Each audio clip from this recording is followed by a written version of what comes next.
మాజీ శాసనసభ్యుడు ప్రజల చేత ఓటమి పాలైన ఇంకా ఈ రోజుటికి కూడా తాను ఏం తప్పు చేసినా, ఎందుకు ఓడిపోయినా, కారణం ఏంది, తన అబద్ధాలు ఏంది, తన మోసాలు ఏంది, తన అసాంఘిక కార్యక్రమాలు ఏంది, తను దేనికి బిగ్ బాస్గా పనిచేసినాడు 5 ఏళ్ళు, తను చేసిన దౌర్జన్యాలు ఏంది, తాను చేయించిన అవినీతి పనులు ఏంది, ఇవన్నిటినీ సమీక్షించుకోకుండా కేవలం ప్రొద్దుటూరు ప్రజలకు నేను ఒక విజ్ఞప్తి చేస్తున్నా. రాచమల్లు శివప్రసాద్ రెడ్డి అనే వ్యక్తి ఎగ్జిబిషన్ డబ్బులు కట్టించాలా అని చెప్పేసి ఎందుకు టెంట్ వేసి షో చేస్తున్నాడంటే,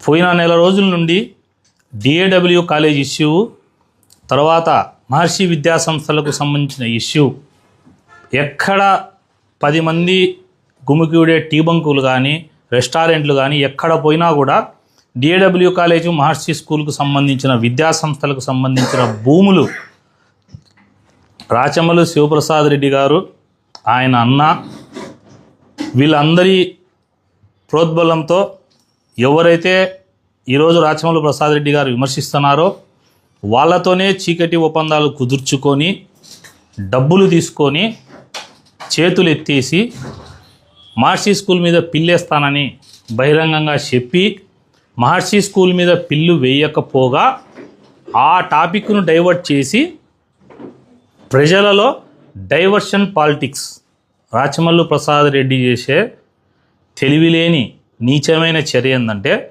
అడిగిన దానికి జవాబు చెప్పకుండా డైవర్షన్ చేసే దానికోసం టెంట్ వేసినాడు. ఇప్పుడు మాడదాం. రాచమల్లు ప్రసాద్ రెడ్డి గారు 90 లక్షలు బకాయి ఉంది మాడెం సుధాకర్ రెడ్డి అంటున్నావు కదా, వేరే అతని పేరుతో వేసినాడు, దాని ఓనర్ మాడెం సుధాకర్ రెడ్డి అంటున్నావు కదా. ఎస్, మాడెం సుధాకర్ రెడ్డి మా తెలుగుదేశం పార్టీ వాడే,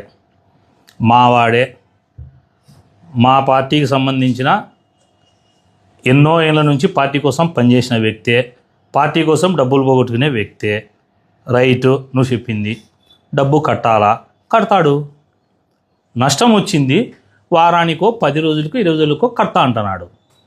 ఇప్పుడు ఇక్కడ ప్రజలు ఈ పాయింట్ లాజిక్ లేకుండా, తెలివి లేకుండా మాట్లాడిన రాచమల్లు కూడా ఇది వినాల. 2019లో నువ్వు అధికార పార్టీ ఎమ్మెల్యే ఉన్నావు కదా, 2019 నుంచి నిన్న నేను అధికారం దిగిపోయేంత వరకు బాకీ ఉన్న డబ్బులు నేను ఈరోజు కడతా అంటున్నావు. అంటే నువ్వేమో 5 ఏళ్ళు లెక్క కట్టకుండా ఎమ్మెల్యేగా ఉండి నువ్వా ధర్నా చేసేది. మా మాడెం సుధాకర్ రెడ్డి ఎన్ని రోజులైంది ఎగ్జిబిషన్ అయిపోయి? మహా అయితే ఒక నెల ఉంటుంది. నెల రోజులకే లెక్క కట్టాలా. అతను కడతా అంటాన్నా కూడా కట్టాలి ఇమీడియట్గా. 5 ఏళ్ళు ఎందుకు కట్టలేయా నువ్వు? పెద్ద మనిషి, దీనికి ఆన్సర్ చెప్పు. ఈరోజు ఏమంటాండావు? నేను లెక్క కడతా అంటాండావు. నీకు చెప్తాండా, లెక్క కట్టేది కాదు, వడ్డీ వేసి కట్టాలను. ఆ రోజు చేసిన తప్పు ఈరోజు నువ్వు ఒప్పుకో. నువ్వు ఎమ్మెల్యే ఉన్నప్పుడు ఎందుకు కట్టిలే? రాజకీయ ప్రయోజనం కోసం తెలుగుదేశం పార్టీకి సంబంధించిన మాడెం సుధాకర్ రెడ్డి కట్టలని అల్లరి చేసే నువ్వు నీ నడ్డీబు చూసుకో. ఇంకొక లాజిక్ పాయింట్ నెంబర్ 2 నువ్వు మాట్లాడుతున్నావు. బలరాం రెడ్డి అనే వ్యక్తి ఎగ్జిబిషను ఫ్రీగా ఇచ్చినాడు కాబట్టి జిఎస్టీ కరగనంట. ఏడ చదువుకునేవను? నేనేందో ప్రెస్ మీట్లో నేను చదువుకునే అంటాడావే. నీకు చదువు చెప్పిన గురువులు బాధపడతా ఏడుస్తానంటారు. ఇట్లాంటివానికి మేము చదువు చెప్పినామా గతంలో? ఏం కర్మరా నాయన మాకని. జిఎస్టీ గురించి మాట్లాడుతుండా.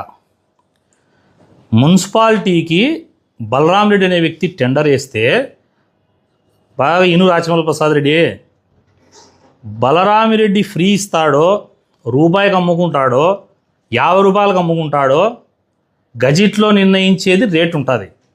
ఆ రేటు అమ్మినా అమ్మకపోయినా జిఎస్టీ డబ్బు కట్టాలా. ఎందుకు కట్టాలా అంటే, టెండర్ వేసేటప్పుడు ఏ అమౌంట్కైతే కాంట్రాక్టర్ టెండర్ వేస్తాడో వసూలు చేసే అమౌంట్ గట్లే జిఎస్టీ. తెలుసునా నీకు? ఏదైతే మున్సిపాలిటీకి కాంట్రాక్టరు అమౌంట్ ఇంత అని చెప్పేసి అతను వేస్తాడో ఆ అమౌంట్కు జిఎస్టీ కట్టాలా. నువ్వు ఫ్రీ ఇచ్చినా అని చెప్పి ప్రజలను లాస్ట్ 2 ఏళ్ళు ఎలక్షన్ టైంలో నేను ఫ్రీ ఇస్తే నాకు ఓట్లు వస్తాయని నువ్వు ఒక జిమ్మిక్ చేసినావు. ప్రజలు నమ్మలేదా నిన్ను? నమ్మలేదు కాబట్టే నువ్వు మాజీ అయినావు. నువ్వు బయట ఎంట్రన్స్ టికెట్ ఫ్రీ పెట్టి 100 రూపాయలు ఉండే జెయింట్ వీల్ 150 పెట్టి జెయింట్ వీల్ అమ్మినావు. మున్సిపాలిటీ యాక్ట్లో మున్సిపాలిటీ గజెట్ ప్రకారం మున్సిపాలిటీకి ఏం కావాలంటే ఎవడైతే కాంట్రాక్టర్ ఎంత డబ్బుకు పాడతాడో ఆ డబ్బుకు జిఎస్టీ కట్టాలా. అది కట్టకుండా ఇంత తమాషాగా మళ్ళీ నేను చదువుకునే, నువ్వు ఏడన్నా చదువుకునే చెప్పాకు, నువ్వు చదువుకునే కాలేజీకి నువ్వు చదువుకునే స్కూల్కు చెడపేరు వస్తుంది. మళ్ళీ ఎవరు పిల్లలను చేరిపారు పొద్దుటూలో నువ్వు చదివిన స్కూల్లో, నువ్వు చదివిన కాలేజీలో ఎవరన్నా చేరిపోయాలంటే తల్లిని ఆలోచన చేస్తారు, వరి నాయన ఇటాడు కాలేజీలో చదువుకుంటే మనవాడు గబ్బు పట్టిపోతాడే అని. ఏందో జిఎస్టీ అంట, ఆయన ఫ్రీ ఇచ్చాడంట, ఇంకా కట్టాడంట. చిన్న లాజిక్ చెప్తా ఇను. నీకేదో కారు ఉంది కదా, కియా కారు, నీ దగ్గర ఫార్చునర్లో ఇన్నోవాలో కార్లు ఉన్నాయి కదా, నువ్వు షోరూమ్కు పో. షోరూమ్కు పోయి కారు కొను. ఈ కారు నేను ప్రవీణ్ రెడ్డికి ఉచితంగా ఇస్తాను అని చెప్తే వాడు జిఎస్టీ తీసుకోడా? నాకు ఈ ఉచితంగా కారు. నువ్వు కార్ షోరూమ్కు పో, రచనలు ప్రసాద్ రెడ్డి గారు, పోయి కారు కొను. నేను దీన్ని ప్రవీణ్ రెడ్డికి ఉచితంగా ఇస్తాడా కాబట్టి నేను జిఎస్టీ ఎగరగొడతాను. వాళ్ళు దేంతో అవుతారో చూడు. మళ్ళా ఏం మాట్లాడతావు? నీకేమన్నా అర్థం పడతాం ముందే? నీ ఇష్టానుసారం మాట్లాడతావు. ప్రొద్దుటూరు ప్రజలని కేవలం డిఏడబ్ల్యూ కాలేజీ మహర్షి స్కూల్లో తను రిట్టేస్తానని వంగల నారాయణ రెడ్డి అనే వ్యక్తితో రిట్టు వేసే ముందు రోజు నైట్ ఇంట్లో చర్చలు జరిపి మాట్లాడి లెక్క తీసుకున్నాడు కాబట్టే ఈ రోజుటికి మున్సిపల్ మన మహర్షి స్కూల్ మీద రిట్ వేయకుండా గమ్ము ఉన్నాడు. రెండో పాయింట్, నేను డిఏడబ్ల్యూ కాలేజ్ అక్రమమా సక్రమమా ఇది చెప్పు అంటే ఈ 2 ఇష్యూస్ను డైవర్ట్ చేయనీకి మున్సిపాలిటీ కాడు చేసినాడు. రైట్, డబ్బు కట్టాలా, మాడెం సుధాకర్ రెడ్డి లెక్క కడతన్నాడు, మొత్తం క్లియర్ కూడా చేస్తాడు తొందరలో. ఇప్పుడు ఒక పాయింట్కి వస్తాం. ఎస్ఎస్ మాల్, రాచమల్లి ప్రసాద్ రెడ్డి బాగా ఇను, వాల్యూమ్ పెంచుకో, ఫోన్లో వింటావో టీవీలో వింటావో వాల్యూమ్ పెంచిను. ఎస్ఎస్ మాల్కు నువ్వు ఎమ్మెల్యేగా ఉన్నప్పుడు పర్మిషన్లు కమిషనర్ రాధాతో ఇప్పించి ₹1 కోటి డబ్బు తీసుకొని ఎస్ఎస్ మాల్, ఈ రోజుటికి ఎస్ఎస్ మాల్ డీవియేషన్ ఫీజు మున్సిపాలిటీకి 5.5 కోటి బాకీ ఉంది. 90 లక్షలకు చించుకుంటాడావే. టెంట్ వేసి అవి వేసి అందరికీ ఫోన్లు చేసి దీక్షకు రండి అని పిలుస్తాడావే. ఏం ఎస్ఎస్ మాల్ ఎందుకు పెట్టలే? ఎస్ఎస్ మాల్ ఇప్పుడు చెప్తానా నీకు. నువ్వు ఎస్ఎస్ మాల్ నువ్వు ఎమ్మెల్యేగా ఉన్నప్పుడు జరిగింది కాబట్టి నీకే చెప్తాడా. టెంట్ ఎత్తినావా ఈ లెక్క కట్టినాక నీకుంది. ఎస్ఎస్ మాల్ లెక్క కూడా కట్టాలని నువ్వు చేయాలా ధర్నా. అప్పుడు లెక్క ఎత్తినావా ఎత్తలేదా ప్రజలు ఆలోచన చేయండి. అట్ట కాకుండా నువ్వు ఎస్ఎస్ మాల్ లెక్క అడగకుండా టెంట్ ఎత్తినావు అనుకో, ₹1 కోటి లెక్క తీసుకునేది కరెక్టు. పెద్దలే నిన్న మాట్లాడతావు. నిజాయితీవంతుడంట, అవినీతి చేయలేదంట, అక్రమాలు చేయలేదంట, అసాంఘికాలకు పాపం ఈయనకు తెలియదంట. అసలు క్రికెట్ మ్యాచ్ల్లో ఏం మ్యాచ్ ఉందో కూడా తెలియదంట. చెప్పకు బయట చెప్తాడు, నాకు క్రికెట్లో మ్యాచ్లు ఏంటో కూడా తెలియదంట. ఏంది మాటలు? రెండో పాయింట్, అవినీతి అంటున్నావు కదా, ఇంకా స్ట్రైట్గా అడుగుతానా. పొద్దుటూరు ప్రజలు ఒకటి గమనించాలా, ఇంకా మాట్లాడు ఈ టాపిక్లు. ఇప్పుడు నేను అడిగినా కదా అండి, పొద్దుటూరు ప్రజలు ఒకటి ఆలోచన చేయండి. ఇప్పుడు రాచమల్లి ప్రసాద్ రెడ్డి గారిని నేను ఏ ఇష్యూలు అయితే అడిగినానో ఈ రేపటి నుంచి ఇంకా మాట్లాడు. డిఏడబ్ల్యూ కాలేజీకి సంబంధించి 70 లక్షల రూపాయలు నీకు ఇచ్చినాం అని డిఏడబ్ల్యూ కాలేజీ భాగస్థులైనటువంటి వాళ్ళు ప్రకటన చేసినారు. ఏనాడైనా ప్రెస్ ముందుకు వచ్చి నువ్వు చేస్తావు కదా ప్రమాణం, శివపార్వతుల సాక్షిగా, మా అమ్మ సాక్షిగా, మా తల్లిదండ్రుల సాక్షిగా, చౌడమ్మ తల్లి సాక్షిగా నాకు డబ్బీలే అని ఎందుకు మాట్లాడలేను? 70 లక్షలు నీకు ఇచ్చినామని భాగస్థుడు చెప్పా. 2.5 కోటి మొత్తం అందరితో తీసుకున్నావు, మా భాగానికి మేము 70 లక్షలు నీకు ఇచ్చినామని చెప్పా. 70 లక్షలు నాకు ఇవ్వలేదని చెప్పలేదంటే తీసుకున్నావా తీసుకోలేదా? ఇదొక్కటి ఆన్సర్ చెప్పు. తీసుకుంటే తీసుకున్నా అని చెప్పు, తీసుకోలేదనుకో వెయ్యి దేవుళ్ళ మీద ప్రమాణాలు నీకు అలవాటే కదా. శివపార్వతుల సాక్షిగా లేకపోతే తల్లిదండ్రుల సాక్షిగా నేను డబ్బు తీసుకోలేని చెప్పగలవా? Rachamallu is in politics. Rachamallu voice far sale, Rachamallu far sale. అంటే రాచమల్లు గొంతే కాదు అమ్మకానికి ఉండేది పొద్దుటూరులో. రాచమల్లు అనే వ్యక్తి కూడా అమ్మకానికి రెడీగా ఉన్నాడు. కారణం ఏంటంటే ఒక చిన్న లాజిక్. ఇంకా మనోడు మా రాచమల్లు ప్రసాద్ రెడ్డి ఇంకా ముసుకొని పండుకుంటాడు ఇంట్లో, ఇంకా ఆన్సర్ చెప్పడు. గత సంవత్సరంలో ఇప్పుడు ఈ మాడెం సుధాకర్ రెడ్డి అన్న డబ్బు గట్లని ఎందుకు అల్లరి చేస్తానంటే, మాడెం సుధాకర్ రెడ్డి అన్న 10 లక్షల లెక్క ఇవ్వలేదు కాబట్టి ఈ అల్లరి చేస్తున్నాడు. పోయిన సంవత్సరం ఎగ్జిబిషన్ పాడిన వ్యక్తులు జిఎస్టీ బకాయి ఉన్నారు కదా, ఏనాడైనా ఈ 11-12 రోజుల నుంచి దీక్షలు చేస్తున్నాడు కదా, ఏ రోజైనా ఈ సంవత్సరందే కట్టండి అంటున్నాడు తప్ప పోయిన సంవత్సరం లెక్క కట్టని అనడంలే. కారణం ఏంటంటే పోయిన సంవత్సరం 5 లక్షల పొట్లం నీకు ముట్టింది కాబట్టి పోయిన సంవత్సరం బకాయి అడగవు. దీనికి ఒక్కదానికి ఆన్సర్ చెప్పు.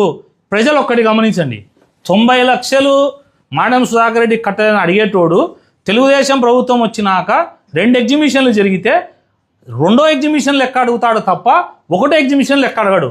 కారణం ఏంటంటే 1వ ఎగ్జిబిషన్లో నీకు పొట్లం అందింది, లెక్క తీసుకున్నావు కాబట్టి, నువ్వు అవినీతి చేసినావు కాబట్టి ఈరోజు నువ్వు మాట్లాడవు.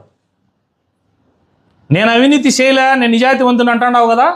కుందూపెన్న వరద కాలువలో నువ్వు ఎమ్మెల్యే అయినాక కొల్లి శ్రీనివాస్ డిఎస్పీ గారు ఊరంతా ఆ రోజు చందాలు వేయించి ప్రముఖులతో డబ్బులు తీసుకొని సీసీ కెమెరాలు పెడితే లారీ సీనుతో మాట్లాడుకొని 23 లక్షల డబ్బు తీసుకొని కుందూపెన్న వరద కాలువకు ఇసుకే తవ్వినేది ఏదైతే డంప్ ఉన్నాదో కాగరేనిపల్లెకు సంబంధించిన టిప్పర్ ఓనర్తో టిప్పర్లు పెట్టి మొత్తం ఇసుకని తీసుకొచ్చి నైట్ కెమెరాలు ఆఫ్ చేసి 23 లక్షలు లారీ సీనన్న ద్వారా డబ్బు తీసుకొని వరదరాజుల రెడ్డి సంబంధించిన ఆ రోజు ఏం చెప్పినావు, పెద్ద ఆయన నా గురువు, ఆయన ఎస్ఎస్ మాల్లో భాగం ఉందేమో, నాకు 40 లక్షలు కాదులే లారీ సీను, నాకు 23 లక్షలు ఇవ్వండి చాలని చెప్పి ఆ రోజు 23 లక్షలు డబ్బు తీసుకొని మొత్తం ఎస్ఎస్ మాల్కు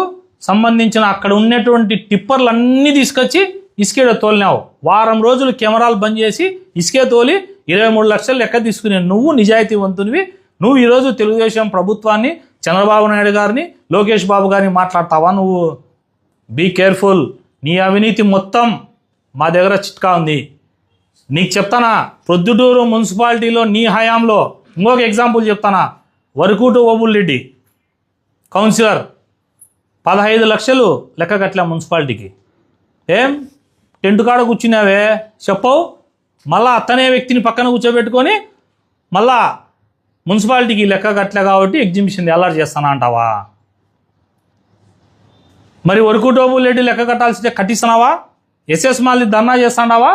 అంటే పొట్లం అందుతే ధర్నాలు చేయవు, పొట్లం అందకపోతే ధర్నాలు.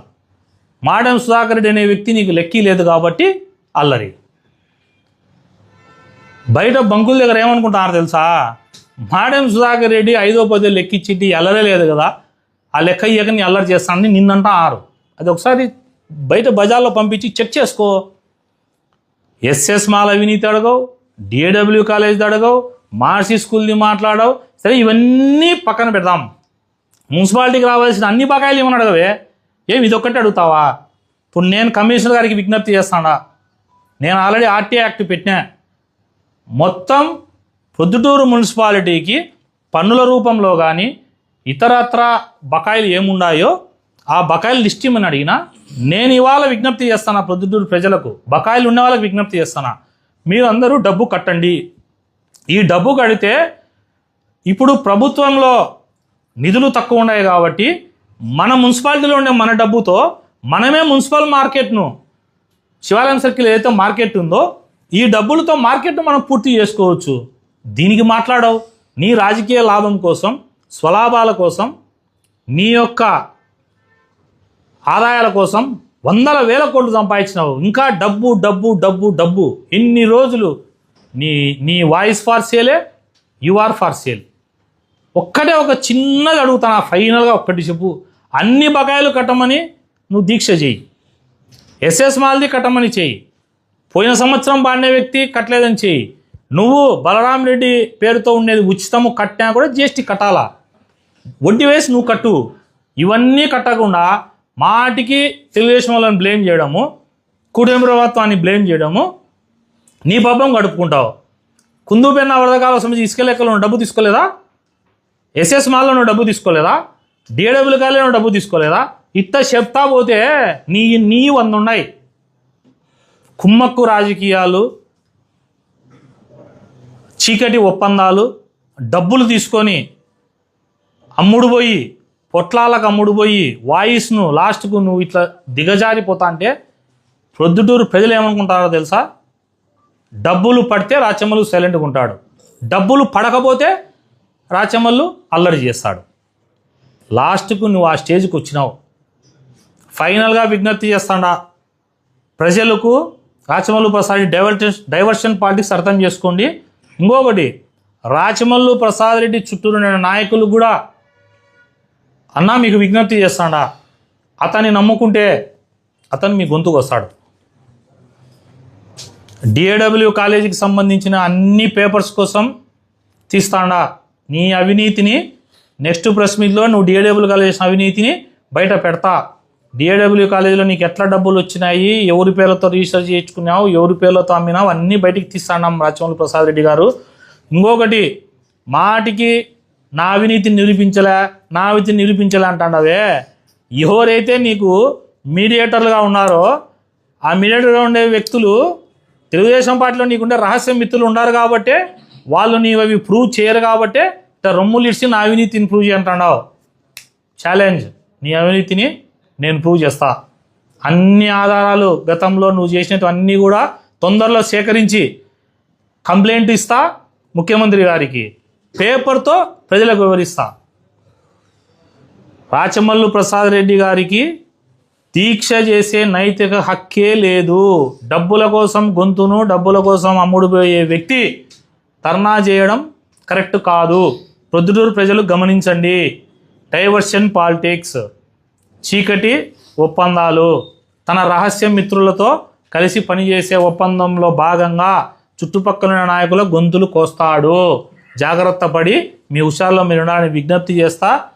చంద్రబాబు నాయుడు గారిని, కూటమి ప్రభుత్వాన్ని నువ్వు ఎంత విమర్శించినా, నువ్వు నెత్తి నోరు కొట్టుకొని చెప్పినా పొద్దుటూరు ప్రజలు 5 ఏళ్ళ నీ అరాచకాన్ని, నీ రౌడీజాన్ని, నీ దౌర్జన్యాన్ని, నీ యొక్క చేతగానితనాన్ని అన్నిటినీ ప్రజలు చూసినారు. నీకు శాశ్వతంగా రాజకీయ సమాధి కట్టినారు రాచమల్లు ప్రసాద్ రెడ్డి గారు. ఇంకొక్కటి పొద్దుటూరు ప్రజలు బాగా గమనించాలా, ఆయన కొందరు ప్రెస్ మీట్లు పెట్టి నువ్వు అవినీతి పరునివనో లేకుంటే ఇట్లానో మా తెలుగుదేశం పార్టీ వాళ్ళు మాట్లాడితే ధనాన్ని వచ్చి ప్రెస్ మీట్ పెట్టి కేకలేసి నువ్వు అది చేసినావు, నువ్వు ఇది చేసినావు, వాళ్ళు అది చేసినావు అని చెప్తాడు. రైట్, బాగానే ఉంది. ఇప్పుడు నేను అడిగినా కదా, నా దానిలోకి ఆన్సర్ చెప్పవే. చేత కాదా నీకు? మాటలు లేవా? మాట్లాడలేవా? అమ్ముడు పోయినావు కాబట్టి మాట్లాడలేవు. నేను మాట్లాడే నిజాలు కాబట్టి చెప్పలేవు. ప్రొద్దుటూరు ప్రజలకు విజ్ఞప్తి చేస్తానా, రాచమల్లు ప్రసాద్ రెడ్డి అనే వ్యక్తి కేవలం డైవర్షన్ కోసం ఇది చేస్తున్నాడు, ఎగ్జిబిషన్ది. పోయిన సంవత్సరం దాంట్లో అతనికి డబ్బు పడింది కాబట్టి మాట్లాడడంలే. గత 5 ఏళ్ళు అతను లెక్క తీసుకొని ఇష్టానుసారం అవినీతి చేసినప్పుడు మాట్లాడడంలే. కేవలం ఇది ఒకటి మాట్లాడితే మాడెం సుధాకర్ రెడ్డి ఒకరోజు దీక్షని బెదిరించే 5 లక్షలు 10 లక్షలు లెక్కించాడని చూసినాడు. లెక్క ఇవ్వకపోయేసరికి కేకలేస్తున్నాడు. మళ్ళా చెప్తానా, నువ్వు ఏదైతే కొందరు నీ దగ్గర ఉండే వాళ్ళని ఇప్పుడు తెలుగుదేశం పార్టీలోకి పంపించి రహస్య మిత్రులతో నువ్వు సేఫ్ సైడ్ గేమ్ ఆడుతాడావో తొందరలో దానికి తెర దించబోతాడా. ముఖ్యమంత్రి గారికి, లోకేష్ బాబు గారికి ఆధారాలు దొరికినాయి, పోయి ఇస్తాడా. నీ మీద నువ్వు చేసిన అవినీతిని, నువ్వు చేసిన దానిలకు తొందరలో ఏం జరుగుతుందో నువ్వే సుజ్జులే.